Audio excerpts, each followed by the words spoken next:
Summer is heating up, the ballpark is packed, and there really is nothing like a home team advantage. That's why Team Toyota makes an obvious choice for your next vehicle purchase or service.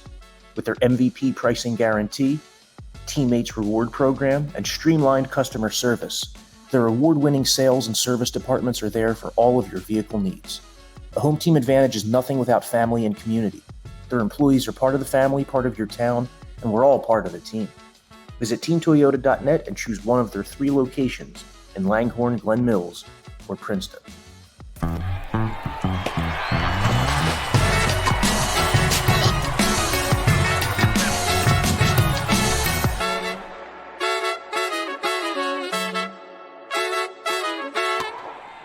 Hey folks, welcome to the Phillies Talk podcast presented by Team Toyota. I'm Corey Seidman solo today for the final game of the Phillies series in Cleveland that has not gone well to this point. The Phils dropping 2 in a row in Cleveland after losing the final 2 games of their series at home to the Brewers. They've now followed 4 straight wins with 4 straight losses, which has kind of been a theme of the Phillies season to this point, the peaks and valleys. They've had 7 winning streaks already of at least 4 games, but they've followed 3 of them by losing 4, 5, and 6 games. 2 of those losing streaks earlier in the season. They've played better baseball since, but this 4-game stretch, just 8 runs for the Phillies in those losses. They've been shut out twice by Corbin Burns on Thursday and then again on Saturday night when they had just 3 base runners on a pathetic offensive night. But these 8 runs the Phils have scored in their last 4 games, it's the fewest they've had since they were swept by the Mets at the end of May, beginning of June, really before they turned their season around, which started on June 3rd. The only good news for the Phillies on Saturday night was that everybody else lost except for the Reds. You know, the Marlins lost their 8th consecutive game. The Giants lost their 4th in a row. The Diamondbacks lost their 3rd straight game. So the wild card race standings have not changed significantly this weekend, aside from the fact that the Reds have moved a game past the Phillies. They've won 4 in a row. So Cincinnati now has a slight advantage on the Phils with a ton of baseball left to be played, obviously. It's concerning, the lack of offense this week. You know, you have some guys who haven't really gotten it going out of the All-Star break, like Nick Castellanos has had a couple good at-bats. He homered, but it hasn't been the same production from him as it was in the first half. JT Realmuto, though he had a 2-run home run that almost brought the Phillies back in Friday night series opener in Cleveland, he hasn't been swinging well consistently. There's still been, not as much power as maybe expected from Bryce Harper. Kyle Schwarber came out of the All-Star break, and really in those 4 wins, the first 3 over San Diego and then 1 over Milwaukee, he was instrumental. Trey Turner was instrumental. But with Trey Turner, it's just been a confusing situation all year, offensively, defensively. There were 2 plays in Friday's series opener against the Guardians that stood out with Turner. One where a hard hit ball just skipped past him, led to a run. Wouldn't have been an easy play, but it's a play a lot of shortstops make. It's not like he had to range too far to glove it. Wasn't ruled an error. Shouldn't have been an error, but it was more so just like a defensive miscue, I guess you could say. And then later in the game, there's a ground ball up the middle to second base that Bryson Stott bobbles, ends up not being able to make a play on, and another run scores on the play. But even if Stott gloved it, Turner wasn't at the second base bag where he should have been. I don't know what he was thinking. He was acting like he had a chance at gloving the ball up the middle as well, but he had so much more distance to cover to field it, and he wasn't really realistically in that play in terms of making the assist. So even if Stott makes that play, Turner's not on the base to complete it. The defensive component has been a little confusing. Turner talked in spring training about how defensively it was a huge goal of his after committing a career-high error total last year with the Dodgers. It was a real goal of his to turn things around defensively. And in the early part of the season, he was pretty solid. But there have been moments where you just kind of shake your head and see that there's more to be desired sometimes. And when you combine that with the fact that the guy just has not been able to consistently get his batting average above 250. I mean, forget about getting to his career norms of 300 with like a 350 on base percentage. Trey Turner's hitting 246 with a 298 OBP. That's not him. That's even if he splits the gap and finishes somewhere in the middle and were to hit 270 with like a 320 OBP, that's a ton of offensive success that it would require to get to that point even. So, it is perhaps too late in the season to be thinking, okay, the turnaround's coming tomorrow. He had a multi-RBI game. The turnaround for Trey Turner is coming tomorrow. It might not happen this season. We saw with Nick Castellanos, it didn't really happen all year. There were times where he had a week where he was okay, where he could hit like 280 over the course of a week, but there was no bona fide hot streak. And that's been a big part of the Phillies season. I mean, just think if they did have the Trey Turner that was hitting 270, 280, and stealing more bases because he's getting on base more and scoring more runs because he's putting Castellanos and Harper and JT in more RBI spots. Just hasn't been the case enough. Now, his middle infield partner, Bryson Stott, what a season it's been for Stott. He goes into Sunday hitting 305, and this isn't a small sample size. I probably brought this up on the podcast over the last couple months, but Stott, dating back to the first week of last August, and we're talking like 570 plate appearances, 570 at-bats at this point. He's hit over 300. He looks like a 300 hitter. He looks like a 290 to 300 hitter, does Bryson Stott, who in this modern game with the stolen base changes is able to steal you a lot of bases. And he looks like he's capable of batting 6, batting 1, batting 2. Stott, 111 hits on the season. He's toward the top of the league in batting average, in hits, 16 for 18 swiping bags. I saw over the weekend that on the pregame show, Ricky Pitaligo and Ben Davis put out their ideal Phillies lineups in comparison to what the Phillies are trotting out, and both of them had Stott leading off. You can see why. I mean, the skill set's there on display. He makes pitchers work. He takes a lot of pitches. He reaches base frequently. He has speed. But honestly, Stott has benefited so much. I mean, he's played so well out of that like 5 or 6 spot in the Phillies lineup. It's almost like he's the second wave of the Phillies lineup. There's the top wave with the main high-priced hitters, and then there's like the Bryson Stott, Alec Boehm section, and then there's the bottom of the order where you're happy if a guy gets on base a couple times. But Stott is almost like the liaison between the top of the Phillies lineup and the bottom. He's able to drive in runs. He's able to set the table. So it's a decent spot for him. Wouldn't be shocked if it wouldn't be really surprising if Schwarber stayed in the leadoff spot the rest of the year. I mean, Rob Thompson's going back and forth, but Schwarber feels most comfortable there. He had success right out of the break doing so. He, again, reminded you the value of a leadoff home run. The Phillies have now won 8 consecutive games that Schwarber has began with a home run. So, it's probably going to be his spot for the majority of the rest of the season. But, the big development in the Cleveland series, obviously, was Bryce Harper playing first base in Game 1. Started at first base in Game 1 for the first time in his professional career. There have been times in the minor leagues that Harper stood around the first base bag, but those weren't real first base experiences. Those were bringing in a 5th outfielder in a drawn-in infield so that the game-winning run doesn't score. So this is totally different. And, Harper, it was an eventful introduction to first base for him. First inning, first ball goes his way. Second ball is a ground ball that he has to, receive for the put out. In the second inning, first ball's a line shot to his left that he catches. Pretty nice play. And then the third inning was the web gem that people remember, which was Harper jumping into the camera well in foul territory to catch a ball and record an out. So, that was, I don't know, you can have a more eventful intro to a new position than Harper did early in that game. And Rob Thompson, he did say that it's not going to be an everyday thing for Harper. He's going to play first. He's going to sit a couple games as the DH. He's going to play first again. He'll sit. He'll play first. So it's every other day for now. But just doing the math, he should be able to play first base 4 games, maybe 5 games in the 10 that the Phillies have between his debut at first base and the trade deadline. And the reason that that's an important checkpoint is because Harper at first base determines what the Phillies are able to do at the trade deadline. We talked to Dave Dombrowski in the dugout at Citizens Bank Park on a sweltering hot day earlier this week, and the trade deadline was one of the main topics. And Dombrowski confirmed the obvious. He said that how Harper adjusts to first base impacts what they're able to add, because if Harper does stick at first base, which there's no indication yet that he can't, then left field is open up for Kyle Schwarber. You've heard this a million times. Left field opens up for Schwarber.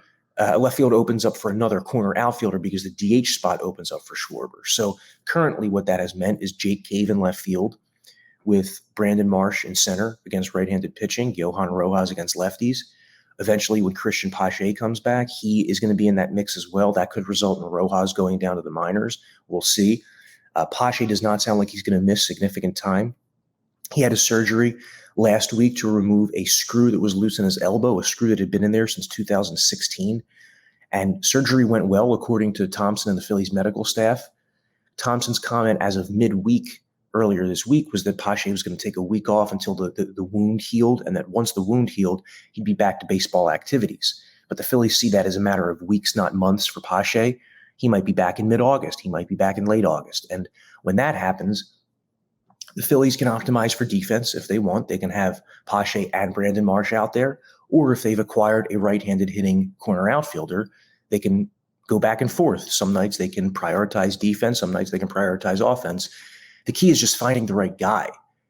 It should be a right-handed bat because the Phillies have all these other left-handed hitters. They have Harper, they have Schwarber, they have Stott, Jake Cave. I mean, even if you start to think about some of the guys they bring off the bench that hit from the left side, they skew left-handed. They could use another right-handed capable bat. Just it enables you to go lefty-righty more often as well. The issue is that in terms of right-handed bats, the market isn't plentiful. To begin with, there aren't a ton of clear sellers, even, less than 2 weeks out from the deadline.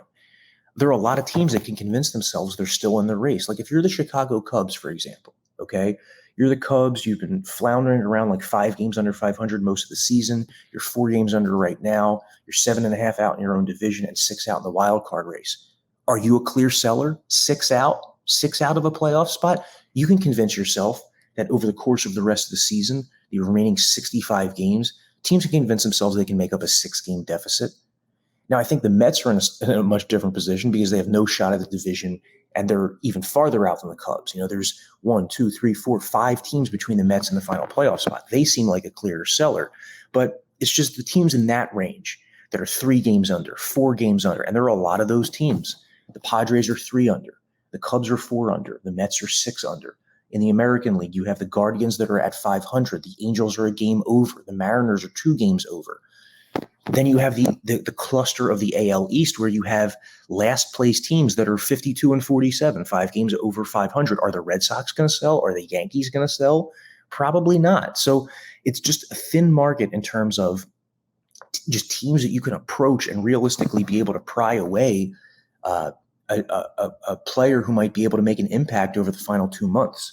You're looking obviously at the last place teams, the A's, the Royals, the White Sox, the Tigers, the Rockies, the Nationals, the Pirates. The Cardinals will sell. I mean, the Cardinals are 11 games under, and I don't expect Goldschmidt or Arenado to go anywhere, but Jordan Montgomery, Jack Flaherty, a lot of those guys, like the middle tier players, could be on the move. Catch all the sports action and more at Rivers Casino Philadelphia. Whether it's the money line or the pass line, there's something for everyone, including a great sports book. Rivers Casino Philadelphia. Philly loves a winner. Gambling problem? Call 1-800-GAMBLER. Now, in terms of what the Phillies need most, right-handed hitting, corner outfielder, guy who either has power, plate selection, or both. A lot of the names I'm going to say you've probably been hearing for months. Tommy Pham of the Mets, Mark Canha of the Mets. Pham is having a resurgent season, his best since 2019. He's a guy who takes pitches, has a good idea of the strike zone, has doubles power with the occasional home run. He has some speed. He's the kind of guy that if you were to put him in left field, you're not putting a butcher out there. He's a decent outfielder. So if you were to acquire a player like Pham, when I talked earlier about optimizing for defense with like a Rojas, Marsh, Cave, Pache dynamic, like playing the defensive-minded guys, if you had Pham, you're not losing a ton, like going from Marsh to Pham in left field, for example. And Pham hits from the right side. His teammate Mark Canha of the Mets, another guy whose contract expires after the season, although there's an option on that contract. Canha makes a little bit more, and he's a little bit lesser of a hitter, doesn't have as much power. He does have a lot of on-base skills, gets hit by a ton of pitches, led the majors the last 2 seasons, and has a .360 on-base percentage over the last 2 seasons. Start to get into some of the other names. The Angels have Hunter Renfroe, who is always seemingly a trade candidate, a guy who has big power, has a big throwing arm in the outfield. He has tools. Hunter Renfroe's hitting .243 this season. He's gone deep 15 times, had 29 a year ago, 31 the year before. He is what he is. He's a .250 hitter with a low OBP, but he pops homers, and that has value. I could see a guy like Hunter Renfroe fitting in pretty well in the Phillies lineup. This is an expiring contract for him. He makes 1 year. He's on a 1 year, $11.9 million contract. So, if the Phillies were to acquire a deal like that at the deadline, you're on the hook for only a third of that deal because 2/3 of the season has already passed. So the $12 million price tag is reduced, obviously. Instead of paying a guy $12 million, you're only on the hook for, $4 million or so if you assume the rest of his salary. I would think the Phillies would be on board with assuming salary in a trade if it helped them retain better prospects. But again, guys like Renfroe, Pham, Canna, you're not trading top prospects to get them. They are rental players who are decent, but not, game-changing superstars. Randall Grichuk of the Rockies, another guy whose name's been brought up like all season. He did miss some time coming out of the All-Star break. Injury limited him out of the All-Star break, and he just made his return to the Rockies lineup over the weekend, DHing the first game and then playing center field in the second game. What you have to ask yourself with Grichuk is he a viable upgrade? Like, is he a legitimate upgrade over what you'd have otherwise in the corner outfield? And, the reason you say that is because he's benefited from Coors Field the last 2 seasons, as has everybody. It can be tricky to put together, a guy's true talent when he's away from Coors, because there's also the hangover effect. All the games you play at that altitude affect you when you're away from that altitude as well. So the numbers suffer on the other side as well. But he hasn't hit a ton, has like a 700 OPS the last 2 seasons away from Coors Field. So Grichuk, you have to ask yourself, is it enough of an upgrade? Again, a guy who's not going to cost you a ton. He's nearing the end of his contract. He signed a 5-year, $52 million contract back in 2019 that ends after this season. So again, that would be an expiring deal. But, we'll see. There's less than 2 weeks until the trade deadline, and you'd figure the Phillies are going to make some moves. Dave Dombrowski was proactive last time around this year. Last year around this time. I don't think many people saw the David Robertson move coming. People figured the Phillies would try to go out and acquire a starting pitcher, which they did with Noah Syndergaard. But people didn't see the Edmundo Sosa move coming or the David Robertson move coming. The Phillies have been looking to trade for a center fielder for a very long time. But when the Brandon Marsh thing happened, it's not as if the rumors were hot that the Phillies were like hot after Brandon Marsh. So Dave Dombrowski has shown that he can work in silence. He can make moves that you don't really quite expect by kind of forecasting what's ahead and expecting that there could be a downturn in performance. And, that could be valuable. He's talked about how the 5th spot in the rotation, Dave Dombrowski's talked about how the 5th spot in the Phillies rotation is no longer the need it was because Christopher Sanchez has emerged. Last 6 starts for Christopher Sanchez, a 2.61 ERA, a 0.98 whip. The question is he able to maintain that over the final 2 months? There's how many more starts in that spot? All of August and September. So you're thinking maybe 10, 11 more starts for that Sanchez spot. So far, so good. If he can get you through 5 innings, give up 3 runs, that's a 5th starter, especially in this modern game where most teams don't have a 5th guy capable of that. Most teams are going bullpen game in the 5th spot, or they're going through a wave of call-ups, trying guys out in that 5th spot, or dealing with just poor performance in that final spot in the rotation. But if Sanchez can get you 3 runs, 5 innings, because think about it. Playoff time comes, the 5th starter probably isn't even making the playoff roster if you're in the postseason. So what matters in the playoffs is your first 4. So if you were to go out and acquire a 5th starter, you'd either be doing it for depth purposes or just for the strict purposes of the final 2 months of the regular season. Unless you go out and you acquire a difference maker, which I'm not expecting at this moment. Like, I don't see the Phillies going out and selling the farm for Dylan Cease, for example, or for Marcus Stroman. Another piece of this is that the Phillies themselves have a impending free agent in Aaron Nola. So they might want to protect themselves against Nola potentially walking by acquiring a starting pitcher now. You think a couple deadlines ago when they traded for Kyle Gibson, that wasn't just a 1-year move. That was a year and a half. They were protecting themselves in the rotation the following year as well. Not saying that Nola and Gibson are similar to your pitchers. Nola obviously much more accomplished and skilled. But it's just something to think about. Like, do the Phillies try to get ahead of things? Like Lucas Giolito, for example, is another trade candidate of the White Sox, and he's a free agent after the season as well, a guy who would probably be able to be re-signed for a lot less money than Aaron Nola. He hasn't had the same sort of career, although he at times looks like he's at the same level as a Nola, Giolito does. That's something else to keep in mind as you think about the starting pitching market, but it's not the need that it was for the Phillies in April and May. Bullpen help can always help. Jose Alvarado's injured right now. Sir Anthony Dominguez began a rehab assignment with a scoreless inning on Friday night. Dominguez could be back by midweek. The Phillies wanted to see him make a second outing on his rehab assignment as well. And the last piece of all this in terms of roster management is Noah Song, who pitched multiple innings, pitched 2 innings on Saturday night. It was the longest outing during his rehab assignment, Noah Song, which ends in 4 days. So he's only going to have one more outing before the Phillies need to make their ultimate decision of whether they add him to their active roster or offer him back to the Red Sox for $25,000. That's the way the Rule 5 process works. The first year after you draft a player in the Rule 5, you have to keep him on your active roster the entire season unless he's injured, or offer him back to his original team for half price. Like Shane Victorino, first year with the Phillies, stayed on the roster all season. Teams aren't always able to do that. Sometimes you have to make that decision, remove the guy from the active roster, send him back to his team when you don't want to, just because the spot isn't there. Noah Song's in a very unique spot because he hadn't pitched in 4 years. He was a naval flight officer. His most recent experience and his most recent and only experience in pro baseball prior to this summer with the Phillies was back in 2018, 2019, after he was drafted in the 4th round by the Red Sox in 2019. So 2019 was the only year he appeared. He pitched in low A, made 7 starts, pitched 17 innings, and then hadn't again until he's pitched these 9 2/3 innings over 7 appearances at 3 different levels with the Phillies. He made 4 appearances at Clearwater, 2 at Reading, and then the 1 Saturday night with Lehigh Valley. And Song has struck out 14 batters in those 9 2/3 innings, but he's also walked 8.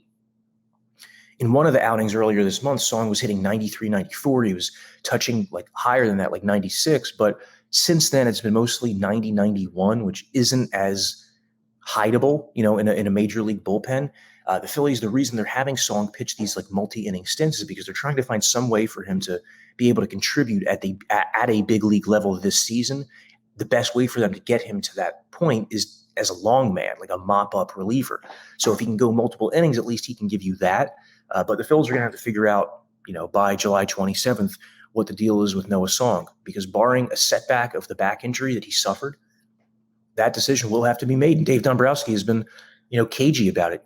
He was asked about it this past week, and he just said that it's too early to make a determination that how Song pitches within the next week is going to, help them solve that process. So a lot to be thinking about here in Phillies land. The deadline's less than 2 weeks away. There's the Noah Song component. And there's also, the playoff race. The Phillies, their upcoming schedule, next 5 series, they have 3 at home against the Orioles, and they have a road trip to Pittsburgh and Miami. And they come home to face the Royals and Nationals. Now, the Orioles are awesome this season. A lot of young talent offensively. They're at the top of the AL East, really giving the Rays a run for their money. Who saw that coming after the way April played out? But past that, Phillies play the Pirates, who have been one of the worst teams in baseball since their hot start.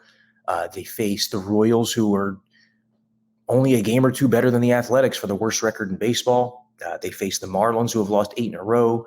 The Nationals, who, while they have given the Phillies some problems this year, are a last-place team. So next 2-3 weeks, the Phillies really got to make some dents in the playoff race. There's also just all the home games in the month of August. They have a stretch of 19 of 24 where they don't leave Citizens Bank Park. That's going to do it for this Phillies Talk podcast. Thanks a lot for listening. See if the Phils can pick up a win here Sunday to salvage their series in Cleveland. Ricky Bo and I will be back later in the week. Thanks for checking us out.